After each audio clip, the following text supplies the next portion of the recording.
Chevy sharp as a fight. Alan steady with the facts, sharp and true. Fuji's fire breaks the calm, splits it in two. Pattison Ave, where the wild hearts run. Talking sports, games, battles, lost and won. Voices rise, break chains, ignite the flame. Fanatic thunder echoing the name. Ladies and gentlemen, welcome into the Pattison Ave Phanatics Show. I'm your host, Tom Kelly. With me, as always, the ever so rude Alan Andrikavich. What's up, guys? How are you? I apologize. I don't know what happened there. Oh, man. And Mike Fuji in the building. 16 days, they'll kick off. Get ready, Cowboys fans, because we're coming. We're coming with all of it. We're dropping that banner. We're gunning for you. Just like in the movie Tombstone. My good buddy E-Rock put out a video of the them introducing some of the Eagles fans to a Cowboys fan who was very popular in the 90s. Okay. If you're friends with me on Facebook, go check my profile out. I shared the video. It's quite hilarious. I didn't know you had a profile. What are you talking about? It's a pretty profile, too. Yeah. It's not one of them swipe righty things. It's like my Facebook profile, man. My God. Yeah, Off the train. In order for the train to be off the rails, it has to be on the rails. There we go. It's never on the rails. Already. Everybody. All right. Since we're already off, okay, let me give a big shout out of the Box Sports Network and the Sully Show, okay? Sully Squad. Yeah, Sully Squad. All right. But great show. Great show. Awesome guy. Horrible pronunciation of Alan's last name. I greatly appreciated the show. But I set it up here for everyone so it's real easy. I know it's long, it's difficult, it looks scary just like me, but you're good. You're all good. Why don't you just call yourself Double A? Call yourself Double A. We used to call it among many things back in the FedEx days. We used to call you Double A was one of them for sure. ANDRACAVAGE, gentlemen, for my Sully Squad guys. Savage, love you guys. Keep up. No, we absolutely we love the Sully Squad. MCL, like the old Amico. Yes, Amico, Double A, MCL. Next week, I'm gonna be up Double A. You got it. You should write Double A. You should write Double A. Absolutely. Well, look, thank you, everyone, for tuning in to this week's episode of the Pattison Ave Phanatics Show. Packed show for you guys tonight. Got Mike Gill from 97.3 ESPN Radio in South Jersey jumping on in about 15 minutes or so. Per my man Fuge, who books 98.7% of all our guests currently on the Pattison Ave Phanatics Show. 99.9. Well, you didn't book our guest coming on at 9:20. We'll get into that one later. He's a host of one of our newest shows here on the Cole County Entertainment Network. I love it. Right. So I got exposed, and I don't think my producer was savvy enough to upload this picture of me, and I can see him in the green room because he knows where I'm going with this. So I'll begin my. This was in our group chat, so all you fellas seen it, but the folks out there. The folks out there in sports land didn't see this. So obviously, by default, we're huge Jason Kelce fans. We have to deal with his brother Travis because of Jason. But I do enjoy the New Heights podcast. I mean, the guys do it up really, really, really, really well. And this week's, the most recent episode on New Heights had one of the most popular human beings on planet Earth in Taylor Swift. And I was very interested. I'm a big music fan too. Actually, we have plenty of shows coming out on this network. I have a music show coming out. I just found the perfect guest host who will be revealing, a week or two out from the start of that show. It's going to be awesome. I can't wait. She's awesome. She knows music like nobody I've ever met. So it's going to be a really good time. But I'm a big music fan. I always tell people if sports was my first love, music is my true love. So Taylor Swift is on New Heights. So you're a Swiftie. And apparently I'm a Swiftie. I didn't know. I didn't realize. But, I mean, and there I am watching. There he is. With the remnants of my lunch. There I am watching Taylor Swift and Travis Kelce talking on the New Heights podcast. Thank you for that, my producer. I appreciate you very much. You were very intrigued in that picture. So this is my thing. Now, almost, Mike. Since you guys are brutal. Now, since Taylor Swift has come on the scene, as far as dating Travis Kelce, I mean the visceral hatred for this woman's face on NFL Sundays and Thursday nights and Monday nights, depending on when the Chiefs are playing, is palpable at minimum. I don't understand the actual hatred for seeing this woman's face now, and I'm gonna pose this question to you, gentlemen: Is this a you're cutting into our world? Get out of here! This is sports, and I like because I saw a thing today where it was like, you know, some of the, like, Derek Jeter had tons of famous girlfriends. You'd see them all the time in the stands at Yankees games, okay? Yeah. David Beckham, one of the most famous soccer stars in the world, married a Spice Girl. Every 20 seconds, her face was plastered all over your television. Now, I'm not a big soccer guy, although I am a Union fan, and because of the Union, I actually watched my first ever soccer game not too long ago. However, I digress. Taylor Swift is like the most wholesome human being on planet Earth. What is everyone's issue with having the camera cut away to her a half a dozen to a dozen times a game? Go ahead, Fuj, I'll let you start. Let me iterate. Yep. All right, it's over with. You know, if they get married, they get married. Let Travis be happy with Miss Swift, but she's always plastered all over the TV. It's a football game.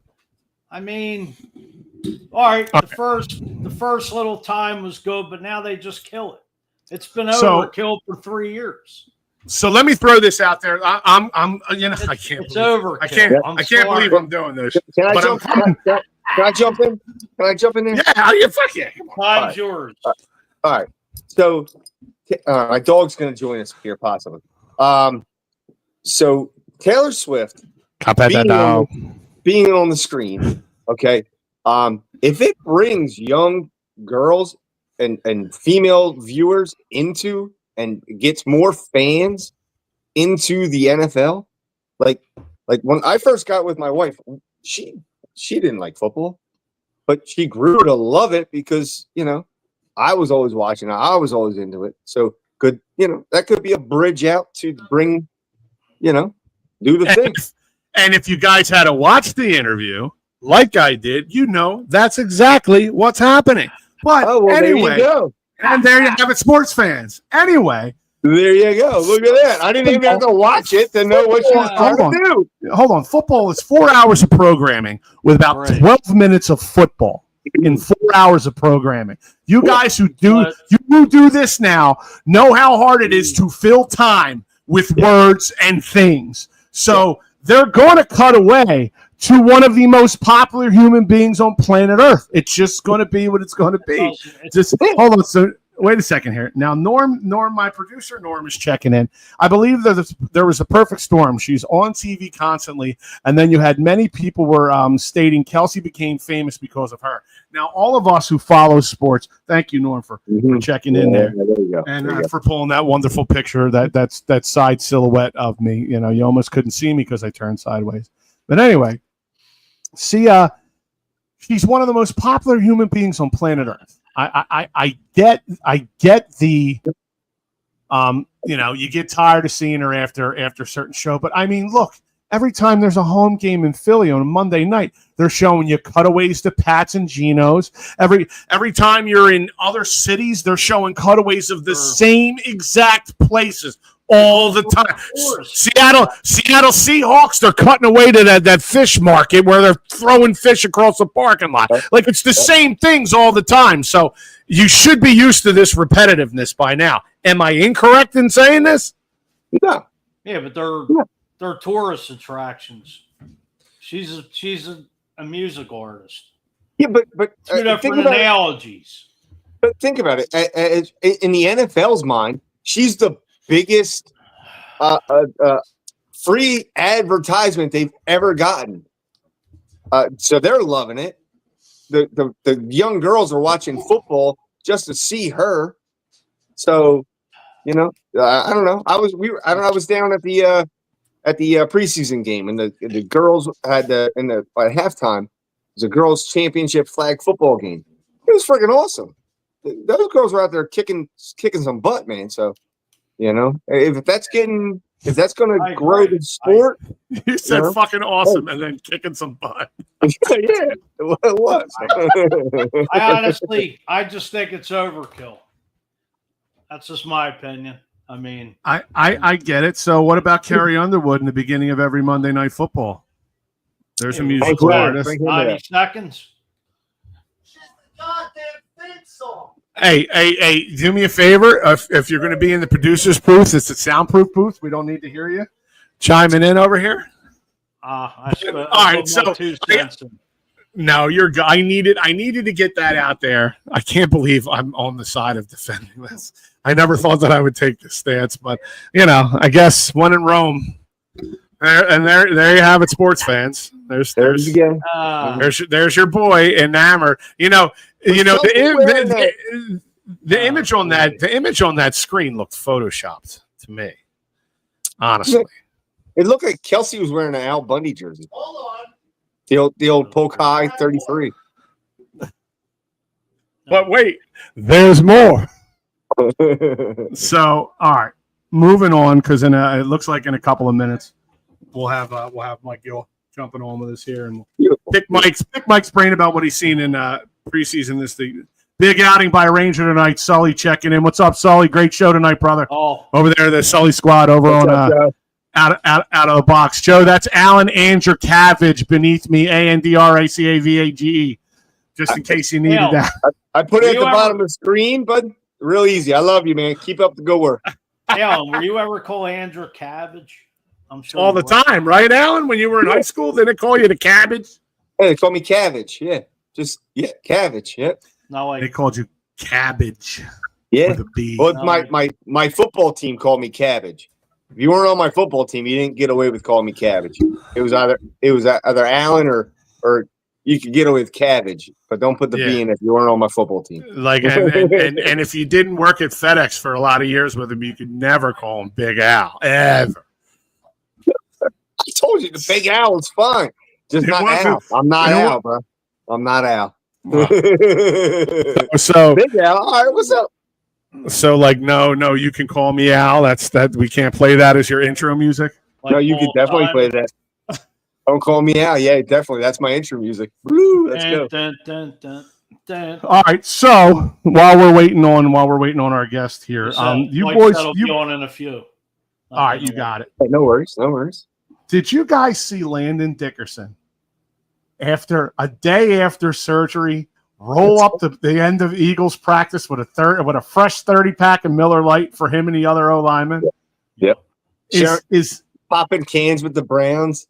It was great. It was great. That's a Is this not like one of the okay? So if Taylor Swift is the reason you hate football, and Sully's checking in, Landon is a legend. You're damn right he is. Like, talk about endearing yourself to the city that you play for. If Taylor Swift is anti-football, Landon Dickerson is so pro-football, like that dude.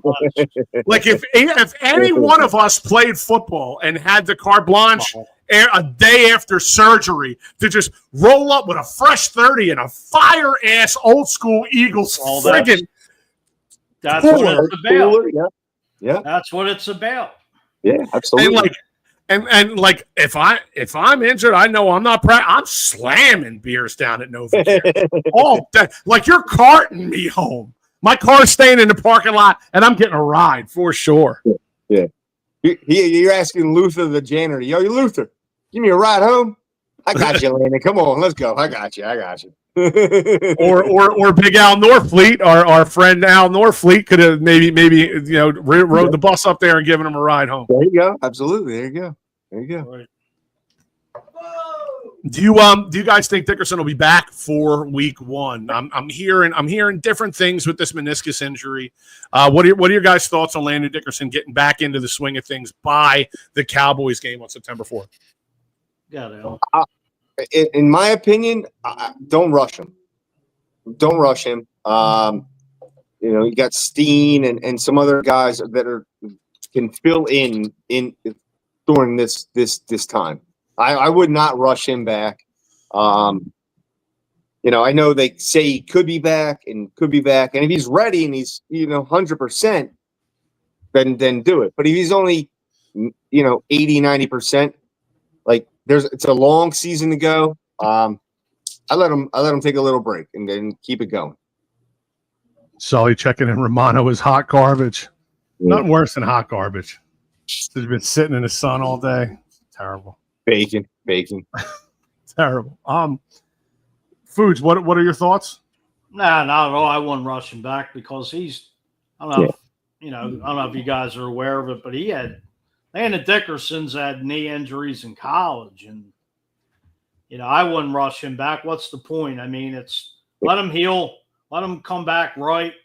I mean, it's better now. He gets, all healed up right now for the stretch run and the 17-game schedule. So no need to rush. It's a long. Yeah. Keep him healthy as long as you can. Let him get healthy. Let him be 100% when he comes back, because you don't want to lose him come playoff time. You need him. You need him come playoff time. So, Fuge, I'm gonna let you respond to the next message on the text board here. Thank you. Yes, thank you.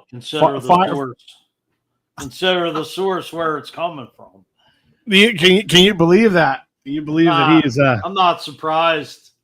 The Washington Five Skins are on, but Norm is a diehard. He's a diehard Cole County executive, and he's knowing his, he's hanging out with his boys, and we appreciate you, Norman, absolutely for checking in and sticking with us. So our guest just hopped into our virtual studio here. Jumping home with us right now is Mike Gill from 97.3 ESPN Radio in South Jersey. Michael, how are you, sir? Well, I just saw Jordan Romano cough up a long ball, so the Mariners are getting back into this game. See, this is why Duran came in with a 4-run game in the 9th the other night. You put someone like Romano in with a lead, and it evaporates. Absolutely. Mike, this is your first time on the Pattison Ave Phanatics Show. We're thrilled to have you, brother. Thank you for jumping on with us for a few. Thanks for joining us. Yeah, no problem, guys. Appreciate you having me. Yeah, absolutely. So I posed this question to these gentlemen. There's a picture of me floating around on the internet, enamored with the most recent New Heights podcast where Taylor Swift dropped her new album. There it is. That's me. That's it at the shop. Let me ask you a question. Taylor Swift, good for football, bad for football? I mean, pretty indifferent, I would guess. I mean, if you're a football fan, I don't know. I'm somebody who just whatever people's mindset is, doesn't bother me. You know what I mean? Like, if you like it and I don't, or I like it and you don't, who cares, right? I mean, she's obviously attracting huge amount of fans and viewers. The only thing that I don't like is the references, and then if games are getting strategically placed on at certain times or certain things like that. Like, what happens if the Chiefs? Now, they're good, obviously, but what happens if they were just a mediocre team? I would like to see how that would impact it. You know what I mean? Because they are good, so it doesn't. They're getting the spotlight games no matter what. But if they were just an average team or a bad team, would she make them still get primetime games? I'd like to see what happens with that situation, but I don't think we'll get there. That's a great point. Yeah, that's a great point. So I was just talking to the fellas. What are your thoughts on Landon Dickerson, Mike? You think he's going to be back for the game against Cowboys there on September 4th? Now both Alan and Mike Fuji are both in the same kind of ballpark as I am, where we don't want to rush him. But I mean, if he's ready, are we pulling the trigger and bringing him back? Well, the last I saw him, he was bringing beers on the practice field. That gave me a pretty good indication that he probably feels like he's ready to go. Although it is a pretty, I guess anytime we hear meniscus here, you think about Joel and all the time he's missed with this meniscus problem here. But a lot of times you hear meniscus, there's been some injuries, meniscus injuries, that the player has played in the same week. You get these little clean-outs. That's pretty, common, but I think this was a little bit obviously more. I wouldn't be shocked. Landon, from all accounts, from people who I've talked to up there, he's like the toughest SOB on the team. I mean, that dude is going to play no matter what. And the fact, again, that he's bringing the beers out in the practice field, I think it seems like if he misses one game, that would be, probably it. So I would not be shocked if he played on we still got, the 4th. I know they have one preseason game, but another week off between there. So it is still almost over 3 weeks away. Right. And again, if it's borderline, I'm pretty sure all the guys here are in lockstep. I don't think you need to rush them back for the season opener, but it would be September nice. Football, they were 2-2 after 4 weeks last year. You're looking at, after 1 month, a mediocre team, right? 2-2. So early season football games, I know we live and die with every week, and we react or overreact. But realistically, they just got to be healthy and ready to go for the stretch run. I mean, that's what sports has become now, sadly. I know we love to react every night and every inning and every quarter and every period. Sports has gotten more and more. The microscope is on the playoffs more than anything in the world we live in now. Hey, Mike, just getting there. You get there. If you're healthy, you're better off. And we've seen it, right? When you're beat up, it takes a toll. You can't, Mike, as far as the John Mechie trade yesterday, I mean, it looks like it's more of a crowded wide receiver room now. I mean, you think there's definitely going to be an odd man out. Who do you think, in your opinion, would be the odd man out in the wide receiver core? That's a good question because, Dotson's contract is up. So are they looking at an opportunity to try to move him so they don't have to try to re-sign him or get caught into that situation? I doubt it, but I wouldn't be shocked. I mean, last year, right around this time, they made the trade for Dotson, and everybody said, wow, they really pulled off a great trade here. He made very little impact last year. So did they just get a guy basically to replace him that's got an extra year and then try to replenish now? I don't think they would get a 3rd-round pick in return for Dotson, but that's one possibility. Right. 2 could be, in 2022, they really liked Mechie. He was a guy that you heard a lot about draft time, how he likes to find these guys that he had an eye on at one point, and then if he can find a way to get them for cheap value, he likes to get them here. So I wouldn't be surprised if it's just a guy that he liked. I liked what Anais Smith has done, the touchdown catch in the first week of the preseason, and then he had a similar catch in the second week on that little inside slant. The Eagles don't use their slot guys in those little inside slant moves. Mechie is probably more of a true slot guy, so possibly that's a way that they could use him more. The other option is if A.J. Brown's hamstring is a little bulkier than is being. That was my next question. They could have to move Dotson to the outside, and then would need someone to replace Dotson. So that's a possibility too. You hate to go down that road, but at what point in this preseason that he's still hanging out on the sideline, not doing anything, do you start to wonder? No, I don't think he's going to miss the season or anything crazy, but he did miss multiple games last year with the hamstring problem. Right. Now, do you think they'll carry 5 or 6? I don't know how many wide receivers they can actually carry, but I think they're going to try to carry 53 if you wanted to. But yeah, true that. Yeah, that's true. Yeah. Somebody asked me this today that on our show, somebody texted in that question, could they keep 6? And, generally you'd be in the 5 range. Right. They have Brown and Devontae and Dotson who eat up Could be so your many top of their 3, snaps. right? Right. And then Johnny Wilson is going to make the team. They like him a lot. So that would be 4. Anaya Smith has had a decent, the problem is a lot of these guys have had the drops. I mean, Saturday was just a dropaholic fest. So maybe they just said, look, we got so many guys we can't trust. We need to get another guy in here with some talent. So that could be a possibility too. I know this Cooper kid, he's not making the team, but they could try to sneak him through the practice squad, something like that. So I would think 5. They traded away Harrison Bryant, who was a tight end. I think 3 tight ends will make the team. So that could open up another spot. If, in fact, here's the big thing. Smith has returned punts. Mechie has not. So does he play special teams? You got to keep that kind of stuff in mind too. That's true. Terrence Marshall's another name too, as well. Terrence Marshall is another guy who, I think when they signed him, people figured right away that he was going to make the team. I wouldn't be shocked if he made it or not. But again, he would be a guy in the event that A.J. Brown was slowed, because Marshall's more of an outside guy than he is a slot guy. Right. No, dead on. Mike, I want to switch gears here real quick to the Phils. Now everybody's heard the news of Wheeler with the blood clots and everything like that. What are your thoughts on him making it back by playoff time? I don't see it happening. No, I do not think he'll pitch again this year.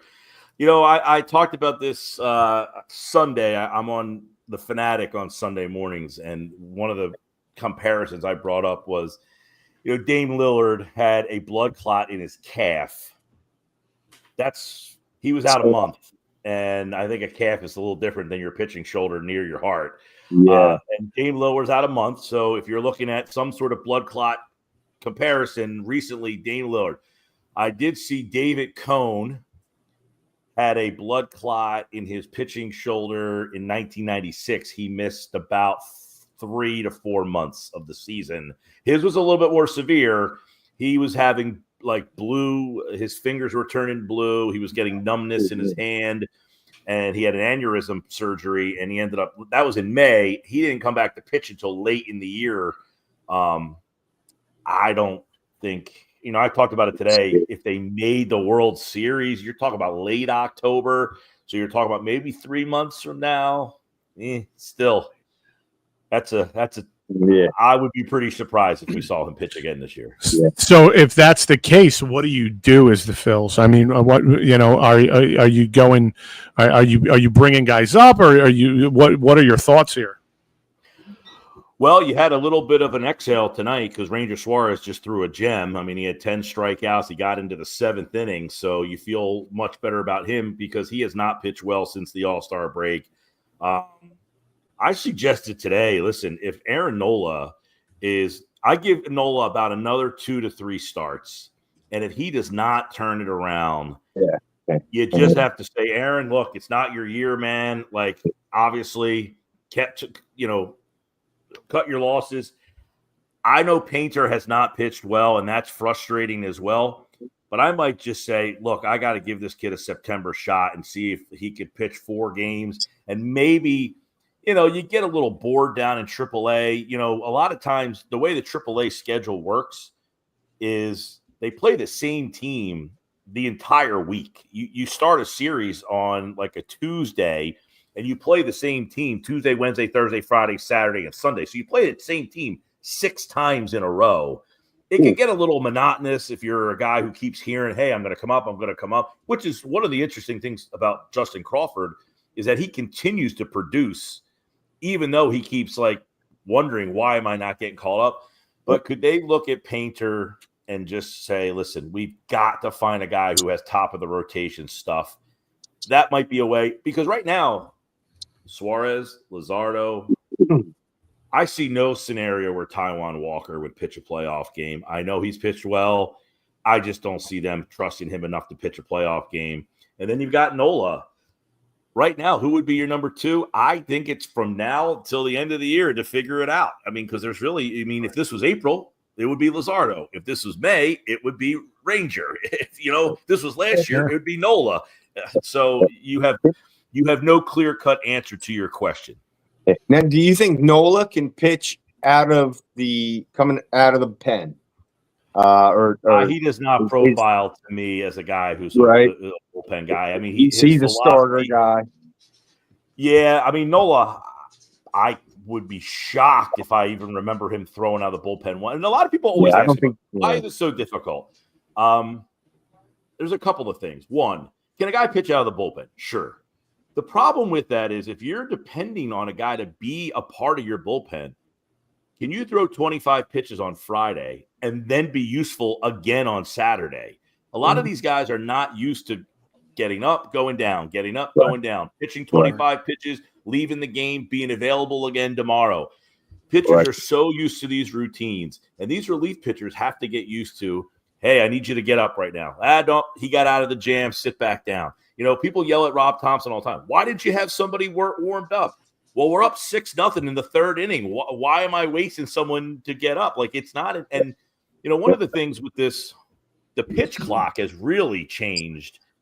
These innings unravel quickly because the pitch clock, you got to throw a pitch every 15 seconds, where before, if you're in a little bit of trouble, you take a little pace around the mound, you can slow yourself down. You can't do that anymore. You've got to just keep pitching and pitching. Right. And that's where the manager is in a tough spot because he's saying to himself, look, it's 6-0. There's one out in the third. I don't want to have to ask somebody to get up and then tell them to get back down again. So it has really changed the dynamics of the game. But that's why I don't see a guy like Nola. He's never done it. Rangers done it a little bit in the playoffs, obviously. Luzardo has pitched very little out of the bullpen, but he has done it.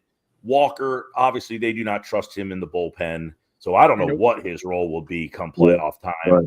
Right. And then Painter, same problem. Never pitched out of the bullpen. Just say, hey, you're coming up and pitching out of the bullpen. I find that hard to believe, too. So one more before I let you get out of here. We got a couple of guests sliding through here tonight, and again, Mike Gill's on with us from 97.3 ESPN Radio down there in South Jersey, and we appreciate it. Mike, can you explain to me the enigma that is Castellanos? Is this guy? This guy is constantly. It seems like he's more slumping than he's not, and it seems like it's this time of year every single year. To me, he is the epitome of everything that has been wrong with this team for this run of this group. They signed him for $20 million to be the guy to hit behind Harper. And for 3 years, we keep saying they need a right-handed bat to hit behind Harper. He was the guy they signed to be that guy, and he hasn't been able to do it, save for the playoff series against the Braves where he was out of his mind. I don't expect you to be that guy. But the flip side is he was equally as bad as he was good in the Arizona series. The problem with him is he doesn't walk. He is so undisciplined. He'll go through. And the problem with his hot streaks is they're hot streaks of like 4 games, but then he goes cold for 14 games. Just not like I talked about this on my Sunday show. Of all the outfielders, they all have flaws. He literally offers no quality that you're like, we have to have him in the lineup for. The only thing that keeps him in that lineup is that he gets paid the most money. That's it. I say all the time, it's easy for the fans to rule with an iron fist and say, you got to bench him. You've got to platoon him. It's tough to sit that guy in front of you and tell him you're getting paid $20 million and you're getting sat. It's just not a reality. And I get it. But if you look at this team tonight, he played right field, Marsh played center, and Kepler played left. Realistically, Bader could have played center field. He's the better option. He's the weakest defender. He's no better hitter than anybody else out there. So Kepler could have played right. Marsh could have played left, and Bader played center. If I'm the pitcher, I want my best defensive outfield out there every time, unless I have a guy offensively who is so much better, and he is simply not that. And by the way, I think it's also part of the reason why they can't call Crawford up, because Crawford plays center and left. He's a left-handed swinger. They want him to play every day. They have no place to put him because they can't platoon the right fielder. Yeah, you're That's a mess. Heard you talking about that on the Sports Bash today. It's a big problem where, I think they would like to play Bader in center field, and then you could play, realistically, you could play Crawford in left field, and then you could put Marsh over in right field, and then you have a very good defensive outfield. You have your three, Marsh obviously would have to platoon with potentially Castellanos, but I think they're at the point where they can't platoon Castellanos because, there's the fear of what's this going to do to the clubhouse. This is a guy who's been well respected by his teammates for 3 seasons. He gets paid $20 million. It's easy for us 4 knuckleheads to sit here and say, sit his ass. Get him out of here. It's not realistic. Not in professional sports where you just go up to a guy who's a veteran making $20 million and just say, sorry, you're bent. Now, I think they're slowly trying to phase him out here and there in a platoon role. They said they sat him in Texas because the surface was hard. That's BS. There's no problem with the surface out there. That's one. The other one was a pre-planned day off. Okay, fine. I'll play along. I love the pre-plans. And he had no pre-planned days off at all last year. Not one. Yep. Right. So, well, they're trying. They're trying.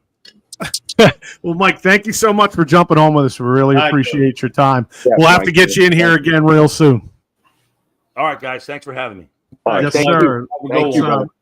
That's Mike Gill from 97.3 ESPN Radio down there in South Jersey. Real quick, before we continue on, I just wanted to say, Birds fans, are you ready for the ultimate takeover? This September, get ready for the most epic Eagles fan event outside of Philly. It's the Eagles Takeover Weekend, Friday, September 26th and Saturday, September 27th in Tampa, Florida. Friday kicks off the party with a pep rally and live performance by Holden Barter, the voice of the song Go Birds, 6 to 10 p.m. Glory Days at 14457 North Dale Mabry Highway in Tampa. $10 cash cover at the door. Saturday, it's Tailgate Haven, beach style. DJs, live music featuring the No Filter Band. Giveaways and appearances by Fletcher Cox, Jeremiah Trotter Sr., Lito Shepard, and Vinnie Curry. Nonstop energy on the water. This is where Philly meets paradise. This is the Philly Beach Bash. Go to www.phillybeachbash.com for tickets and details. So, fellas. Tom, was that a cold read? Because that was amazing. Oh, thanks, buddy. That is what we in the business call a cold read. It goes so much smoother when you don't have somebody going behind you when you're doing it too. Are you referring to anybody? Thank you, ANDRACAVAGE. Thank you. Are you referring to anybody? Yes, sir. So before we get our next guest on, I want to throw this out there to you guys. I just read recently that the Philadelphia Eagles have bumped up themselves 2 spots to the 6th most expensive or richest, however you want to word it, team in the NFL. You guys, anybody want to take a stab at the top 5? Dallas. Beer price, alcohol prices. No. I'm talking the team's worth. The team's worth. Worth. Yes. And the Eagles are teams in the NFL. The Eagles are 6. Can you guess the top 5? Dallas is 1. Dallas is 1. Giants. Patriots. The Giants are 3. Patriots are 4. San Fran. San Fran is 5. And then what is number 2? Look at your little brains working right now. Buffalo. Nope. Seattle? Not the Jets. Think about the richest places in America. The Rams. Los Angeles. Rams. It's the Rams? Yeah, Los Angeles. Rams. Could be the Chargers. How many of them are there? I mean, they could play in L.A. But the Rams. The Rams. Rams are the number 2. I guarantee you they weren't in St. Louis. That's for damn sure. No offense to the city of the Arches. No. But like, how many fans of the LA Rams carried over from St. Louis to LA and LA back to St. Louis and then back to LA again? Didn't the Rams do all that? Sounds like the Raiders. In that we're very lucky. Yes. Yes. because the Eagles have never moved at all, other than like from Close. up by Frankfurt to Franklin come Field, close, then to the. I know they come the close a Yellow couple of Jackets. times. Yeah. Well, they almost moved in 85 when Bremen was going to move them to not Bremen. Toes is going to have them go out to Phoenix.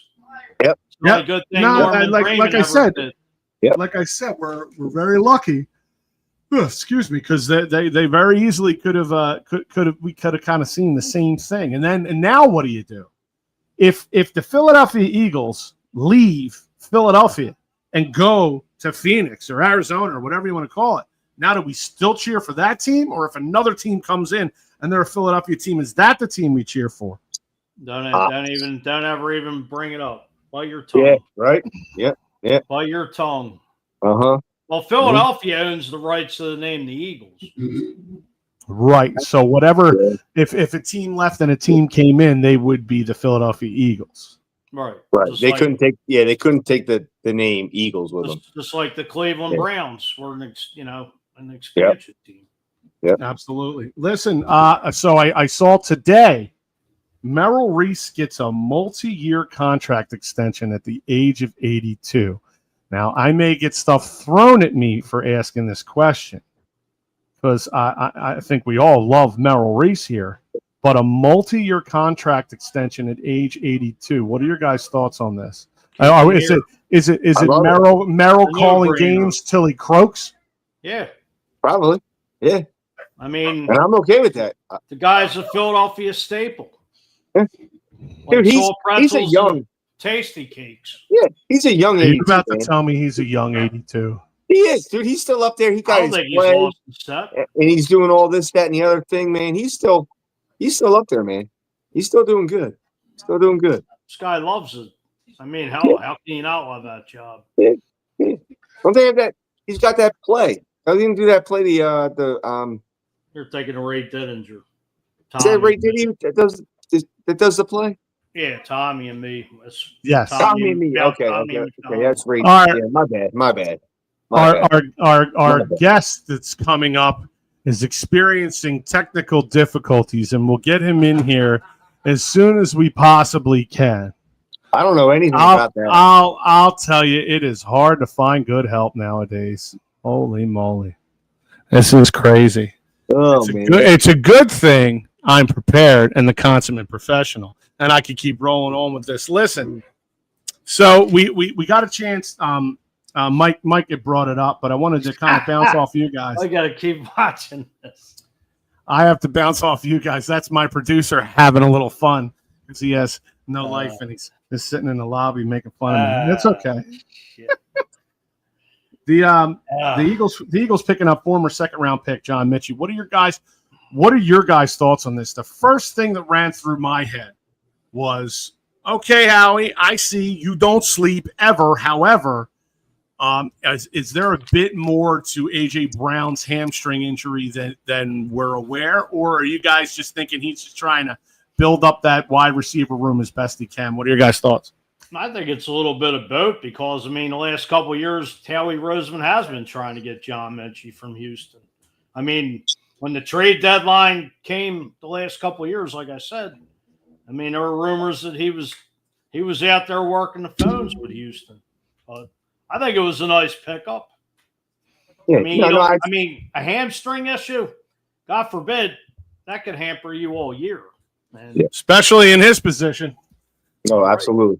Absolutely. No, I totally agree with Fuge. I think it was a strategic move, just in case AJ's hamstring is worse than they want to let everybody know.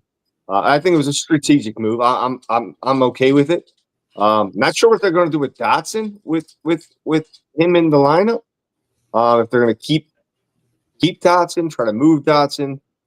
I know they said they wanted to. My grandfather, great grandfather, 88 years old. What's up, Bill? How are you? Young 88.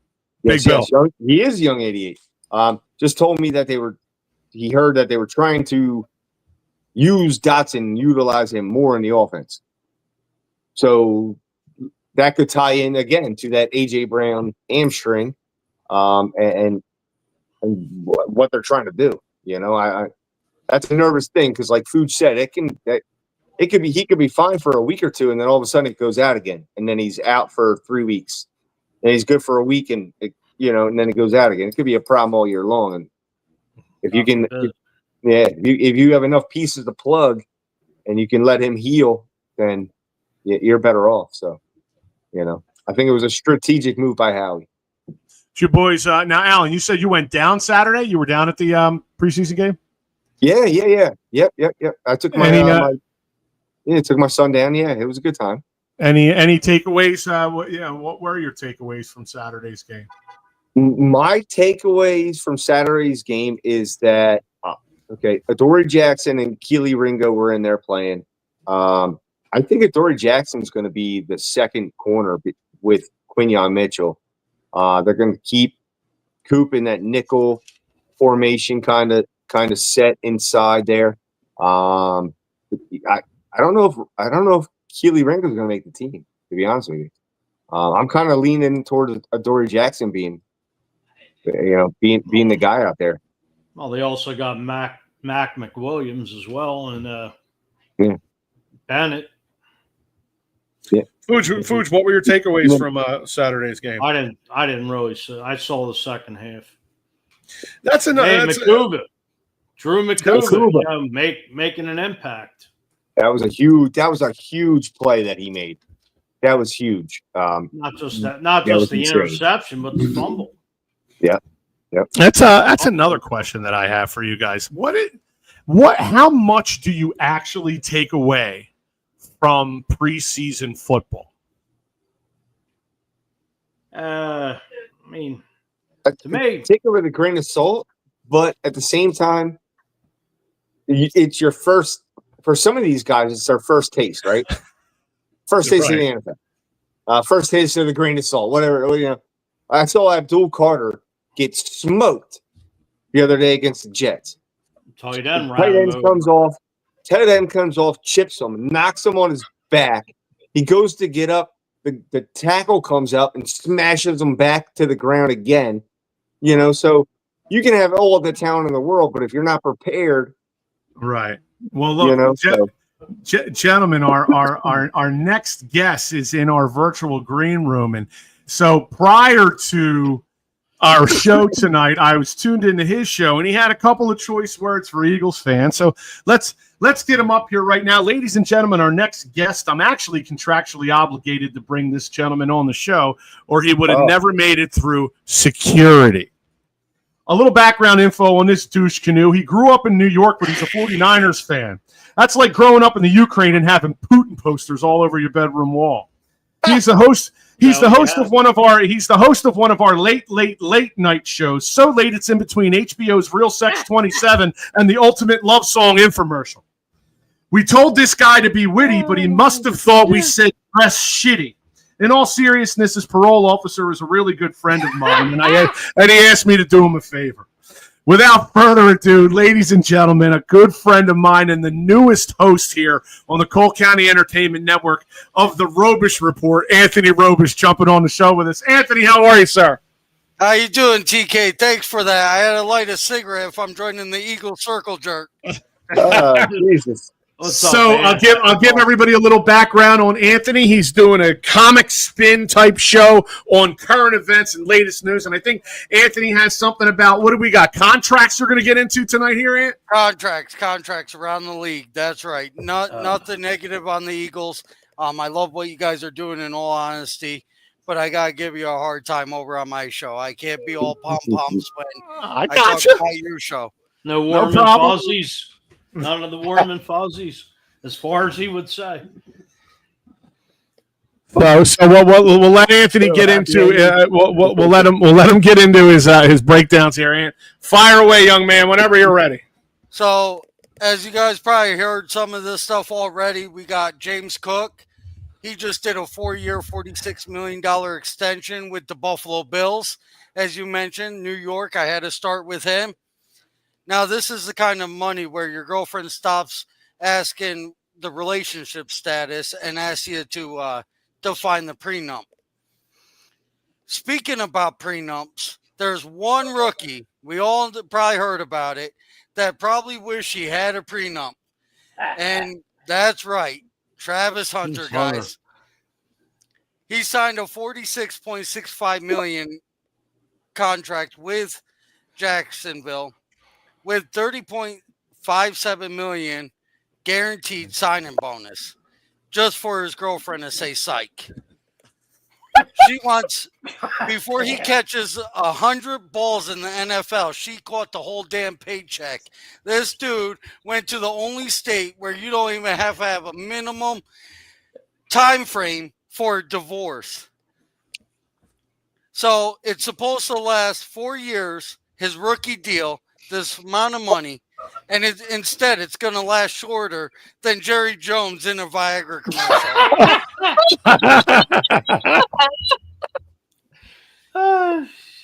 So then, while we're on the Cowboys, let's not forget about Micah Parsons, who's going on a long-term deal. And instead, he's entered 2025 in a fifth-year option because Jerry Jones is trying to figure out which is leaking more, the Cowboys' bank account or whatever's in his fucking Depends over there in Dallas. Oh, my God. You found your way into the hearts of this fan base, I'll tell you that right now. My man. Woo! And then we can't even – well, everybody hates the Cowboys. I mean, they're Yes. America's team because they're America's most hated team. Oh, man. And then we go over to the Browns where Shador Sanders bowls out with less than 200 yards during a preseason game. But I'm not talking about him. I'm talking about Myles Garrett getting $40 million a year. $40 million a year. We know half of that is bribe not to use a helmet like a medieval sex toy against Mason Randolph again. And then let's not forget about the other PA team, Pittsburgh, who just signed TJ Watt, 3 years, $123 million with the Steelers. That's not a contract, fellas. That's a divorce insurance. With that type of money, even the side chick gets 401k plans. Oh, shit. And then we're going to go over to the Rams. We know, me being a Niners fan, can't stand the Rams. However, they just gave Kyren Williams a 3-year, $33 million extension. I'll tell you, frankly, that's cute. They're out here paying Christian McCaffrey money with a DJ of a strip club salary. So that's all I brought on. That's enough. I mean, I know how important the number 3 is to Eagles fans, so I put on, instead of my signature 2 ties, I had to put on a third one just for you fellas, because I know how great the number 3 is for you guys. Are you trying to imply that we're looking for a third Super Bowl? Is that what you're trying to say? Right, that's right. Okay. And I'll tell you what, if somehow Barkley gets away from that Madden curse, you just might be on the road to that this year. Okay. All right. That's fair enough. That's fair enough. I was waiting. I was waiting for you to come at the Eagles. I wasn't sure which tie I was going to use to ring your neck, but you did really good. Well, I can't come on the Eagles show and just bash the Eagles, but I know you guys would love the Jerry Jones line. Had I not caught your show prior to ours, I wouldn't even had. That was the biggest by far. I've been doing this almost 10 years. That was the biggest full-page introduction for someone. You got the longest introduction of anybody I've ever had on the Pattison Ave Phanatics Show. So, in that regard, you should consider yourself lucky. I'm glad that you saw the show, so you could at least have some content here.